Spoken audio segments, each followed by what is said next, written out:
Selamat datang kembali di channel Fortnite Trader. Di video kali ini saya kembali lagi untuk perkembangan pergerakan ISG dan juga ada 14 saham sektor komoditas. Pertama Medco, kedua Elsa, ketiga Pegas, keempat PGO, kelima MDKA, keenam MBMA, ketujuh BRPT, ke-8 Antam, ke-9 Inco, ke-10 Tins, ke-11 Akra, ke-12 ESA, ke-13 Agi, dan terakhir NCKL. Langsung saja ke indeks. Indeks hari ini ditutup di harga 6.924, terkoreksi 0,43%. Dan transaksi hari ini ada di 10,7 triliun. Cukup bagus, sudah mulai meningkat, mulai di atas 10 triliun. Ya, semoga minggu depan bertahan 10 triliun. Dan langsung saja ke teknikalnya. ISG rejection lagi, ada ekor. Dan sebenarnya sih sudah rawan karena sudah gagal menembus kembali 6960. Hari ini dia tuh menyentuh 6967 high-nya. Oh bukan ya, 6966, tapi kemudian gagal bertahan. Tinggal lihat Senin Selasa. Tapi kalau Senin dia lanjut koreksi, skenario kedua itu mungkin akan terjadi. Jadi dia akan retest trendline downtrendnya ini atau persimpangan jalan ya dari pola symmetrical triangle ini, dan ditarik dari semenjak November 2022 ini, ditarik setahun yang lalu, akan ada persimpangan di 6868. Kalau misalnya ya Senin dia lanjut koreksi yang cukup dalam ya ke arah 6968.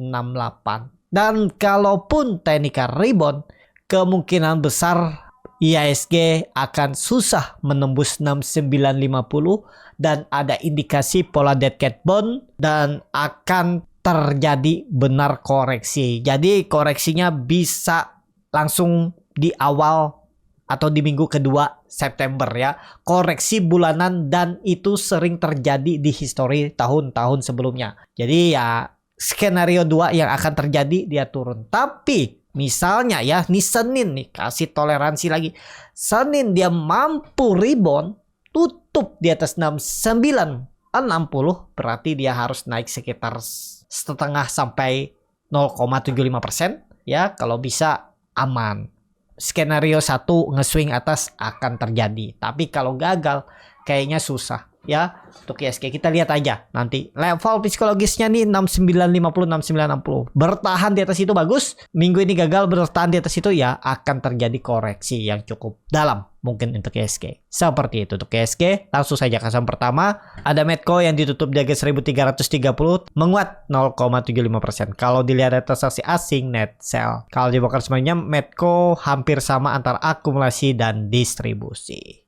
Langsung saja ke teknikalnya. Medco mantul dari support 1300. Kondisi seperti ini aman gak sih? Medco kalau dilihat dia masih ada yang profit taking, masih ada seller. Kenapa? Karena ada ekor panjang dari atas. Dan Bapak Ibu bisa perhatikan saat dia rebound volumenya kecil, bahkan gak nyampe setengah volume waktu dia koreksi sebelumnya. Jadi untuk Medco memang kalau harga sekarang tuh lebih ke spekulatif ya. Kalau mau spekulasi buy harus, kalau mau pakai stop loss ya stop lossnya mepet misalnya di bawah 1300, karena ya indikasinya sudah kurang oke kalau beli harga sekarang. Tapi ya masih bisa naik. Yang penting itu punya plan seperti apa. Misalnya nggak pakai stop loss, Bapak Ibu bisa gunakan strategi di video saya di komunitas Borneo Trader. Pilih gabung di YouTube, pilih yang pro trader. Di situ nanti Bapak Ibu dikasih tahu gimana teknik average down, khususnya saham berfundamental bagus ya. Tenanglah Bapak Ibu kalau ikutin itu, nggak sembarangan juga. Harus kapan sih average down-nya, apakah turun 1% average down? Nah di situ videonya sudah menjelaskan gimana strategi yang menurut saya cukup bagus dan ideal untuk average down. Seperti itu ya. Untuk Medco kalau dilihat dari time frame weekly-nya, nah ini yang menurut saya kurang oke. Karena ada doji, tapi dojinya dengan volume besar. Ya tinggal kita lihat bertahan gak. Pokoknya di bawah 1300 tuh agak rawan lah untuk Medco. Seperti itu Medco. Langsung saja ke saham kedua. Ada Elsa yang ditutup dagang 416, menguat 0,97%. Kalau dilihat dari transaksi asing net sell. Kalau di broker sebenarnya Elsa diakumulasi. Kalau dilihat dari time frame weekly-nya, Elsa doji di area resisten memang volume besar. Dan juga dia itu berhasil menembus 400 3 minggu sebelumnya dia membentuk candle Morning Star ya, dan sempat rebound tapi reboundnya nggak tinggi, cuman 426, koreksi lagi. Kita lihat minggu depan ya, masih belum konfirmasi. Kalau dilihat dari time frame daily, kelihatan Elsa itu konsolidasi, supportnya itu 406, resistennya 426, berarti naik turunnya itu 20 poin, sekitar 4-5%. Dengan kondisi seperti ini ya, yang penting kalau mau beli Elsa jangan turun lagi di bawah 400, itu aja ya. Semoga aja minggu depan bisa melanjutkan kenaikan, karena Elsa itu tutupannya di harga tertingginya. Biasanya kalau pola seperti itu tuh lanjut naik. Seperti itu untuk Elsa. Langsung saja ke saham ketiga. Ada Pegas yang ditutup di harga 1355 sama harga penutupan hari sebelumnya. Kalau dilihat dari transaksi asing, net sell. Kalau dibakar semuanya, Pegas di distribusi. Langsung saja ke teknikalnya. Kalau dilihat Pegas ya lagi konsolidasi, karena ya susah kalau dia mau naik cepet ya, karena melihat ISG juga yang susah naik ya, seperti Pegas, apalagi dibuang karena sentimen keuangan waktu itu, dan juga kalau nggak salah gas yang batal naik ya, mengajukan kenaikan tapi ditolak DPR. Dan juga Pegas tuh sepertinya di swing pendek para scalper, ODT atau swing pendek ya, mungkin cari profit 2-4% bungkus. Mereka beli nangkap pisau jatuh mungkin di 1350, 1340, jualan di 1400, jadi dapat profit sekitar 3-4%. Mungkin mereka langsung bungkus. Terlihat saat Pegas menguji 1400 ada ekor ya, berarti ada yang jualan. Dan esokannya Kamis tiba-tiba dibuang dan mantul hari Jumat, tapi mantulnya dengan volume yang kecil. Jadi menurut saya masih perlu hati-hati untuk Pegas. Kalau dilihat dari time frame weekly-nya, doji memang ya sebenarnya sih bagus selama nggak turun di bawah 1340.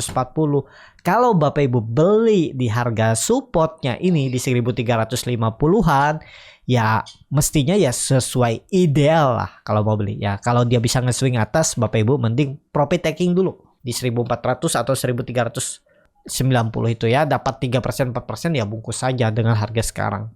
Untuk dia naik tinggi kayaknya susah, tapi ya kita lihat minggu depan. Kalau ISG bisa tembus 6960 atau 7000 ya, Pegas kemungkinan dapat inflow juga. Seperti itu tuh Pegas. Langsung saja ke saham selanjutnya. Ada VGO yang malah ditutup menguat 4,54% ke harga 1265.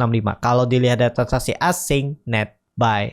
Kalau di broker sebenarnya PGO di distribusi. Ada buangan markup tapi distribusi. Langsung saja ke teknikalnya. PGO sebenarnya bagus. Ini bisa jadi swing low 1200 karena volumenya besar dan ada ekor ya. Dan kalau ditarik dengan Fibonacci retracement dari swing low ke swing high, dan dia mantul tuh dari 0,52 Fibonacci retracement-nya. Jadi mestinya kondisi seperti ini jangan turun lagi di bawah 1200 untuk PGO. Kalau dilihat dari time frame weekly-nya dia koreksi, memang volumenya besar tapi kelihatannya juga dia membentuk higher high dan ekornya juga cukup panjang dari bawah, berarti kan ada buying power tuh. Ada yang jaga. Kita lihat aja hari Senin nanti bertahan gak di atas 1200. Itu aja kunci PGO untuk tren jangka pendeknya. Kalau minggu depan dia jebol 1200, ya sangat mungkin ke 1000. 2 alam lagi dia turun untuk PGO. Tapi disclaimer, ini baru analisa, silahkan dianalisa kembali. Jangan ditelan mentah-mentah dan keputusan jual beli di tangan masing-masing. Seperti itu PGO. Langsung saja ke saham selanjutnya. Ada MDKA yang ditutup di harga 3210, terkoreksi 5,3%. Kalau dilihat dari transaksi asing, net sell. Kalau di broker sebenarnya MDKA di distribusi. Langsung saja ke teknikalnya. Untuk MDKA kondisi seperti ini kurang oke ya. Ada buangan yang cukup besar tapi dibuangnya pas di dekat support. Apakah mantul dari 3200 atau 3170 ini? Kita lihat minggu depan. Nah, seperti analisa saya sebelum-sebelumnya ya. Kalau saham konsol-konsol pendek yang nggak gerak kemana-mana seperti ini, biasanya antara naik tinggi atau dibuang kan. Nih contohnya juga konsol-konsol tiba-tiba naik tinggi, konsol-konsol dibuang. Dan juga MDK itu ada pola head and shoulder. Hati-hati kalau neckline-nya nih 3170 dijebolnya minggu depan Senin atau Selasa, ya mungkin bisa mantul di 3000 atau 2900, tapi ya bisa berpeluang sampai 2800 ya. Ya Bapak Ibu cari aja angka-angka psikologis yang kemungkinan dia mantul, lihat dengan trading plan, lihat dengan bid offer atau buying power ya, lihat kalau kuat ya masuk seperti itu untuk MDKA. Seperti itu untuk MDKA. Langsung saja ke saham selanjutnya. Ada MBMA yang ditutup terkoreksi 2,9%, target 835. Kalau dilihat dari transaksi asing net buy. Kalau di broker semuanya MBMA didistribusi. Langsung saja ke teknikalnya. MBMA mestinya sih ada teknik rebound. Ya ini kalau mau ya dia nge-swing aja. Support harus dijaga 830 harus dijaga ya. Kalau itu jebol ya indikasinya lemah dan berpeluang turun ya 830 lah toleransinya ya. Jadi kalau mau aman ya harusnya kalau nggak candle doji langsung rebound. Kalau dia koreksi turun dalam lagi bisa dikatakan false break dan mungkin bisa turun lebih dalam, bisa ke tadi berapa tadi? Tadi 780 atau 800 itu. Dan ya mungkin balik ke support awalnya lagi di 740 ini atau 715 ini di area ini. Ya, perlu hati-hati tuh. Tapi kemungkinan sih dijaga, yang penting ISG aman.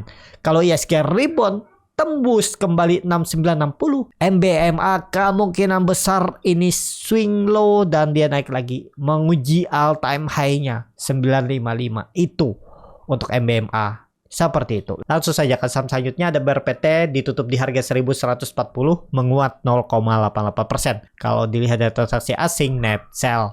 Kalau di broker semuanya BRPT diakumulasi. Langsung saja ke teknikalnya. BRPT ini ada indikasi akan membentuk pola symmetrical triangle. Ya, cuman kalau Bapak Ibu baru beli harga sekarang resikonya lebih besar karena bisa jadi false break dan di jebolnya 1100 ya melorot.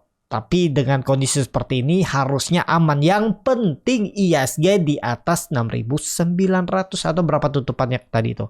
6924 ya, itu di atas 6.900. Kalau ISG di bawah 6.900 agak rawan juga bisa false break BRPT dan jebol. Perlu hati-hati, support BRPT itu 1090. Pakai itu aja. Kalau dilihat dari time frame weekly-nya ada koreksi tapi dia membentuk higher low. Mestinya sih candle-nya satu lagi aja koreksi dan lanjut naik ke atas ya. Bisa jadi pola Morningstar. Ya semoga aja seperti itu ya. Kita lihat aja nanti bagaimana pergerakan ISG-nya. Tapi ya biasanya ISG itu bergerak sesuai dengan pergerakan harga-harga saham. Dan kebetulan saya lihat ya, saya lupa analisa tadi. Saham-saham Big Bang tuh di area support, Big Cap di area support. Kalau Big Cap rebound, Big Bang rebound, ya Senin mestinya ISG rebound. Karena ISG ini kan sekumpul pergerakannya berdasarkan saham-saham big cap. Kalau saham-saham big capnya rebound juga nih ISG ya. Semoga seperti itu ya, Senin rebound. Nah, seperti itu juga untuk BRPT dan kembali rebound menguji high-nya lagi di 1200 sampai 1220 minggu depan. Semoga seperti itu. Langsung saja ke saham selanjutnya. Ada Antam yang ditutup di harga 1945 terkoreksi 0,51%. Kalau dilihat dari transaksi asing net sell. Kalau dilihat dari transaksi asing net sell. Kalau di broker semuanya Antam diakumulasi. Langsung saja ke teknikalnya. Untuk Antam belum kemana-mana nih saya lihat. Kalau supportnya itu support minor ada 1900, support kuat ada di 1800. Jadi kalau Antam masih sama analisa saya sebelumnya, saya itu akan beli kalau dia mungkin jebol 1900 ke area 1850 sampai 1800. Mungkin saya ngumpulnya di situ. Tapi atau kalau dia tembus lagi 2000, itu aja. Kalau di harga sekarang, kalau memang nggak ada pilihan saham lain, mungkin melihat Antam oke, pergerakannya ya bisa beli. Tapi kalau ada saham yang lain yang lebih oke, saya skip ya Antam. Karena ya belum ada inflow, belum ada momentum. Kan sekarang yang rame tuh saham-saham EV, terus konstruksi mulai jalan. Energi, ya semoga aja minggu depan jalan ya. 2 hari ini kan mulai kena profit taking dong. Seperti itu. Untuk Antam, kalau saya lebih ke wait and see. Tapi kalau Bapak Ibu mau kumpul-kumpul sampai akhir tahun ya silahkan juga. Seperti itu. Karena target saya juga Antam ini akan lewat juga nanti 2000. Ya nggak tahu kapan, bulan depan kah? Atau Oktober? Atau November ya. Peluang besar sih tembus ya. Seperti itu. Ini bisa juga gambarannya seperti ini Antam. Di sini mungkin seperti ini. Kalau bertahan ya bagus. Tinggal Bapak Ibu cut aja atau average down di bawah. Kalau ini jalan ya. Seperti itu. Untuk Antam langsung saja ke saham selanjutnya. Ada Inco yang ditutup di 5.875 terkoreksi 2,08%. Kalau dilihat data transaksi asing net sell. Kalau di broker semuanya Inco didistribusi. Langsung saja ke teknikalnya, Inco ini nutup gap tuh biasanya lemah ya, bisa dibuang.